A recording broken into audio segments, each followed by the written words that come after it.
సింపుల్గా చెప్పాలంటే welcome to ఎల్షూ vlogs.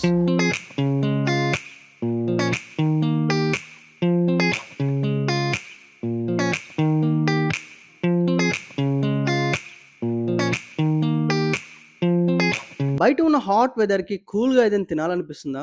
Same feeling నాకు కూడా. అందుకే మన నెల్లూరు మాగుంట లేఅవుట్లో ఉన్న పోలార్ బీర్కి అయితే వచ్చేసాను. ఆకాశాలు కనిపించే రెయిన్బో కంటే ఈ పోలార్ బీర్ ఎంతో కలర్ఫుల్గా ఉంది. ఈ ice cream parlour name polar beer కాకుండా పీపుల్స్ బియర్ అని పెట్టాలేమో. ఎప్పుడు చూసినా హౌస్ఫుల్గానే ఉంటుంది.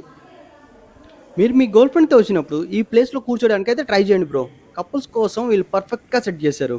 ఈ మెనూలో ఉన్న లిస్ట్ చెప్పాలంటే మినిమం హాఫ్ అన్ అవర్ అయినా పడుతుంది. నా ఫేవరెట్ అయితే death by chocolate, red velvet, చాకోసిన్. బట్ ఈసారి అవి కాకుండా కొత్తగా ట్రై చేద్దామని choco brownie fudge, cake and scotch order చేశాను. ఇక్కడైతే చాలా రష్గా ఉంది బ్రో. నా ఆర్డర్ లేట్ అవుతుందేమో అని నేనే కౌంటర్ దగ్గరికి వెళ్ళి తెచ్చుకున్నా. నేను ఆర్డర్ చేసింది 2 డిఫరెంట్ ఐస్ క్రీమ్స్ అయినా ఇవేంటి బ్రో చూడడానికి రెండు సేమ్గానే కనిపిస్తున్నాయి. టేస్ట్ కూడా సేమ్గానే ఉంటుందంటావా? నాకు కొంచెం డౌట్గానే ఉంది. టేస్ట్ చూసి తేల్చేసుకుంటాను. అదేం లేదులే బ్రో, చూడడానికి సేమ్గా ఉన్న టేస్ట్లో మాత్రం డిఫరెన్స్ ఉంది. ఈ కేక్ అండ్ స్కాచ్లో బ్రౌనీ విత్ బటర్ స్కాచ్ ఇచ్చాడు. కొత్తగా ట్రై చేసిన టేస్ట్ బాగానే ఉంది. నేను ఎప్పుడు ఐస్ క్రీమ్ తిన్నా ఫస్ట్ చెర్రీని టేస్ట్ చేస్తాను బ్రో. ఇంకా ఈ చాకో బ్రౌనీ ఫడ్జేలో మాత్రం brownie with chocolate ice cream ఇచ్చారు.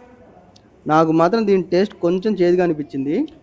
యాజ్ యూజువల్ మీ ఫ్రెండ్స్తో హ్యాంగ్ అవుట్ అవడానికి అనదర్ కూల్ ప్లేస్ మన పోలార్ బీర్.